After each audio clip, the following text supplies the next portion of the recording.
Today's GK programme में आपका स्वागत है। शुरुआत करेंगे अभ्यास प्रश्न से। निम्नलिखित में से किस देश ने साल 2030 से पेट्रोल और डीजल से चलने वाली नई कारों की बिक्री प्रतिबंधित करने का फैसला किया है? पोलैंड, ब्रिटेन, अमेरिका या फिर रूस? इसका सही जवाब है ऑप्शन बी, ब्रिटेन। ब्रिटेन ने साल 2030 से पेट्रोल और डीजल से चलने वाली नई कारों की बिक्री प्रतिबंधित करने का फैसला किया है। ब्रिटेन के प्रधानमंत्री बोरिस जॉनसन ने यह प्रतिबद्धता ग्रीन इंडस्ट्रियल रेवोल्यूशन के लिए योजनाओं के हिस्से के तौर पर जताई है। उनका कहना है कि इस रेवोल्यूशन से एनर्जी, ट्रांसपोर्ट और टेक्नोलॉजी में 2.5 लाख तक नौकरियों का सृजन होगा। नई पेट्रोल और डीजल कारों व वैन की बिक्री 2030 से बंद हो जाएगी, जबकि पहले ऐसा 2040 से होने वाला था। ब्रिटेन की सरकार के ग्रीन प्लान्स में हाइड्रोजन एनर्जी व कार्बन कैप्चर टेक्नोलॉजी में निवेश भी शामिल है। तो इस तरह इस प्रश्न का सही जवाब है ऑप्शन बी। शुरुआत करते हैं आज के सेशन की। आज का पहला प्रश्न है, मेघालय एकीकृत परिवहन योजना यानी MITP के कार्यान्वयन के लिए भारत सरकार ने किसके साथ $120 मिलियन के ऋण पर हस्ताक्षर किए हैं? IMF, विश्व बैंक, एशियन डेवलपमेंट बैंक या फिर RBI? इसका सही जवाब है ऑप्शन बी, विश्व बैंक। भारत और विश्व बैंक ने मेघालय राज्य में परिवहन क्षेत्र के आधुनिकीकरण के लिए $120 मिलियन के ऋण पर हस्ताक्षर किए हैं। मेघालय एकीकृत परिवहन योजना के कार्यान्वयन के लिए भारत सरकार ने इस समझौते पर हस्ताक्षर किए हैं। यह परियोजना मेघालय को नेपाल, भूटान और बांग्लादेश जैसे सीमावर्ती देशों के साथ व्यापार के प्रमुख संपर्क केंद्र के रूप में उभरने में मदद करेगी। यह परियोजना लघु उद्योगों, कृषि क्षेत्रों, पर्यटन, स्वास्थ्य और शिक्षा केंद्रों को पूरा करेगी। इसके साथ ही यह परियोजना रीस्टार्ट मेघालय मिशन को बढ़ावा देने के रूप में कार्य करेगी। तो इस तरह इस प्रश्न का सही जवाब है ऑप्शन बी। अगला प्रश्न है, निम्नलिखित में से किसने हाल ही में ऑपरेशन कैलिप्सो लॉन्च किया है? इसरो, DRDO, राजस्व खुफिया निदेशालय या फिर नीति आयोग? इसका सही जवाब है ऑप्शन सी, राजस्व खुफिया निदेशालय। राजस्व खुफिया निदेशालय यानी DRI ने हाल ही में ऑपरेशन कैलिप्सो लॉन्च किया है। इस ऑपरेशन के तहत 500 ग्राम कोकीन जब्त की गई और एक ट्रांसनेशनल ड्रग रैकेट का भांडाफोड़ किया गया है। इस निदेशालय को केंद्रीय अप्रत्यक्ष कर और सीमा शुल्क बोर्ड के अधिकारियों द्वारा चलाया जाता है। यह भारत की प्रमुख खुफिया एजेंसियों में से एक है। तो इस तरह इस प्रश्न का सही जवाब है ऑप्शन सी। अगला प्रश्न है, वैश्विक रिश्वत जोखिम सूचकांक 2020 में भारत कौन से स्थान पर है? 67वें, 72वें, 75वें या फिर 77वें? इसका सही जवाब है ऑप्शन डी, 77वें। वैश्विक रिश्वत जोखिम सूचकांक 2020 की वैश्विक सूची में भारत 45 के स्कोर के साथ 77वें स्थान पर है। ग्लोबल रिश्वत जोखिम मैट्रिक्स को ट्रेस द्वारा जारी किया गया है। ग्लोबल रिश्वत जोखिम मैट्रिक्स 2019 में भारत 48 स्कोर के साथ 78वें स्थान पर था। 2020 में भारत ने चीन, पाकिस्तान, बांग्लादेश और नेपाल की तुलना में बेहतर प्रदर्शन किया है। आपको बता दें कि इसी सूचकांक में भूटान ने 48वीं रैंक हासिल की है। इसके स्कोर की गणना 4 मापदंडों के आधार पर की जाती है, जो निम्नलिखित हैं। पहली, सरकार और सिविल सेवा पारदर्शिता यानी government and civil service transparency. दूसरा, सरकार के साथ बिजनेस इंटरैक्शन यानी बिजनेस इंटरैक्शंस विद गवर्नमेंट। तीसरा, नागरिक सोसाइटी की निगरानी क्षमता यानी capacity for civil society oversight. और चौथा, एंटी रिश्वतखोरी निवारक और प्रवर्तन यानी anti bribery deterrents and enforcement. तो इस तरह इस प्रश्न का सही जवाब है ऑप्शन डी। अगला प्रश्न है, हाल ही में भारत और न्यू डेवलपमेंट बैंक ने $500 मिलियन के समझौते पर हस्ताक्षर किए हैं। न्यू डेवलपमेंट बैंक का मुख्यालय कहाँ है? ब्राजील, चीन, दक्षिण अफ्रीका या फिर भारत? इसका सही जवाब है ऑप्शन बी, चीन। हाल ही में भारत और न्यू डेवलपमेंट बैंक ने $500 मिलियन के समझौते पर हस्ताक्षर किए हैं। इस समझौते के तहत न्यू डेवलपमेंट बैंक को Delhi, Ghaziabad, Meerut regional rapid transit system परियोजना को लागू करने के लिए धनराशि उधार देनी है। इस फंड का उपयोग विश्वसनीय, तेज, सुरक्षित और आरामदायक सार्वजनिक परिवहन प्रणाली प्रदान करने के लिए किया जाएगा। न्यू डेवलपमेंट बैंक को आमतौर पर ब्रिक्स बैंक कहा जाता है। बैंक का मुख्यालय चीन के शंघाई में स्थित है। न्यू डेवलपमेंट बैंक की स्थापना का प्रस्ताव भारत द्वारा 2012 में नई दिल्ली में आयोजित चौथे ब्रिक्स शिखर सम्मेलन में किया गया था। तो इस तरह इस प्रश्न का सही जवाब है ऑप्शन बी। अगला प्रश्न है, निम्नलिखित में से किस मंत्रालय ने सफाई मित्र सुरक्षा चैलेंज लॉन्च किया है?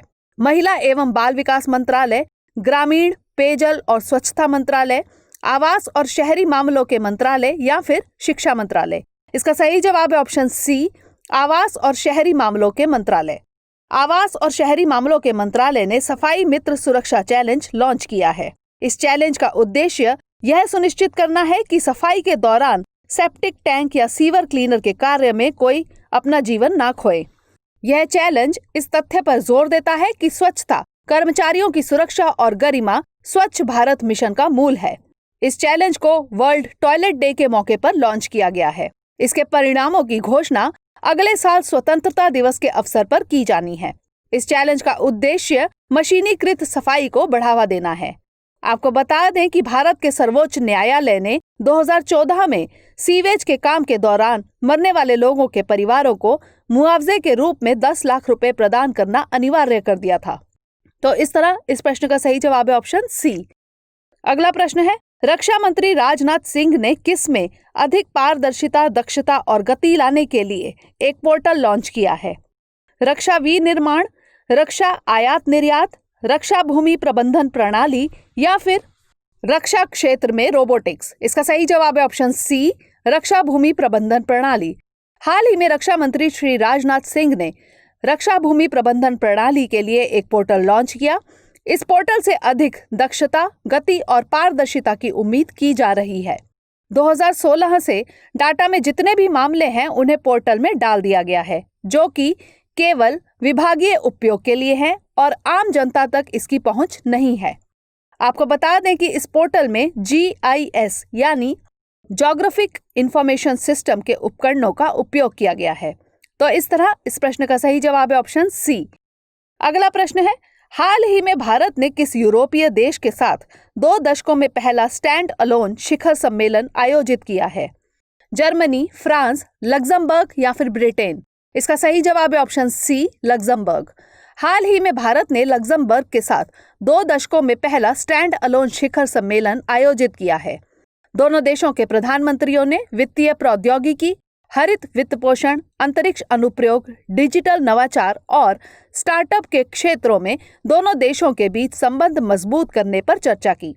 उन्होंने दोनों देशों के बीच समझौतों का भी समापन किया, जिनमें स्टॉक एक्सचेंज, वित्तीय विनियामक और नवाचार एजेंसी शामिल हैं। इस सम्मेलन का उद्देश्य दोनों देशों को कोविड-19 महामारी, आतंकवाद और जलवायु परिवर्तन जैसी चुनौतियों का मुकाबला करने में सहयोग को और मजबूत करना है। प्रधानमंत्री श्री नरेंद्र मोदी ने लग्जमबर्ग का ISA यानी इंटरनेशनल सोलर अलायंस में शामिल होने की घोषणा का स्वागत किया। तो इस तरह इस प्रश्न का सही जवाब है ऑप्शन सी। अगला प्रश्न है, कन्ननकोट्टई थेरोवी कंदिगई जलाशय किस राज्य से संबंधित है? केरल, तमिलनाडु, अरुणाचल प्रदेश या फिर असम? इसका सही जवाब है ऑप्शन बी, तमिलनाडु। कन्ननकोट्टई थेरोवी कंदिगई जलाशय तमिलनाडु राज्य से संबंधित है। यह चेन्नई में 76 वर्ष बाद पेयजल आपूर्ति के लिए समर्पित जलाशय होगा। यह चेन्नई से 50 किलोमीटर की दूरी पर स्थित है और इसकी लागत लगभग 380 करोड़ रुपए है। इस जलाशय के निर्माण के लिए लगभग 1485 एकड़ भूमि का अधिग्रहण किया गया था। यह शहर को प्रतिदिन 66 मिलियन लीटर की आपूर्ति की सुविधा प्रदान करेगा। तो इस तरह इस प्रश्न का सही जवाब है ऑप्शन बी। अगला प्रश्न है, प्रधानमंत्री नरेंद्र मोदी ने किस देश के साथ रुपे कार्ड फेज 2 का शुभारंभ किया है? नेपाल, भूटान, अमेरिका या फिर चीन? इसका सही जवाब है ऑप्शन बी, भूटान। हाल ही में भारत के प्रधानमंत्री नरेंद्र मोदी ने भूटान के प्रधानमंत्री लोटेन तशरीर के साथ रुपे कार्ड के फेज 2 का शुभारंभ किया। भूटान में रुपे फेज 2 के कार्यान्वयन से भारत के विजिटर्स भूटान में ATM और POS यानी पॉइंट ऑफ सेल में कार्ड का उपयोग कर पाएंगे। इसके अलावा भारत में भूटानी कार्ड धारकों को रुपे नेटवर्क का उपयोग करने की अनुमति भी होगी। रुपे कार्ड एक भारतीय डेबिट और क्रेडिट कार्ड भुगतान नेटवर्क है, जिसमें ATM, POS डिवाइस और ई-कॉमर्स वेबसाइट्स की स्वीकृति है। तो इस तरह इस प्रश्न का सही जवाब है ऑप्शन बी।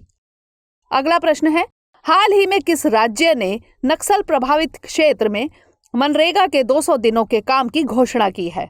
बिहार, नागालैंड, मध्य प्रदेश या फिर उत्तर प्रदेश? इसका सही जवाब है ऑप्शन सी, मध्य प्रदेश। हाल ही में मध्य प्रदेश ने नक्सल प्रभावित क्षेत्र में मनरेगा के 200 दिनों के काम की घोषणा की है।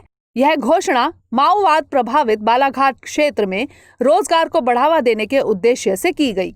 बालाघाट के डिप्टी कलेक्टर के अनुसार बालाघाट में कम से कम 4 ब्लॉक नक्सल गतिविधियों से प्रभावित है। मध्य प्रदेश के मुख्यमंत्री शिवराज सिंह चौहान ने कहा कि स्थानीय स्तर पर अनुसूचित जनजातियों के लिए एक विशेष भर्ती अभियान भी चलाया जाएगा। मध्य प्रदेश में काम के दिनों को 100 से बढ़ाकर 200 दिनों का किया गया है। तो इस तरह इस प्रश्न का सही जवाब है ऑप्शन सी। अब बारी है आज के अभ्यास प्रश्न की। हाल ही में किसने ऊर्जा प्रौद्योगिकी परिप्रेक्ष्य यानी एनर्जी टेक्नोलॉजी पर्सपेक्टिव्स 2020 रिपोर्ट जारी की है? नीति आयोग, अंतर्राष्ट्रीय परमाणु ऊर्जा अभिकरण, अंतर्राष्ट्रीय ऊर्जा एजेंसी या फिर ऊर्जा मंत्रालय? इसका उत्तर हमें कमेंट सेक्शन में जरूर भेजिएगा। अगले सेशन में नए प्रश्नों के साथ मिलेंगे, तब तक के लिए धन्यवाद।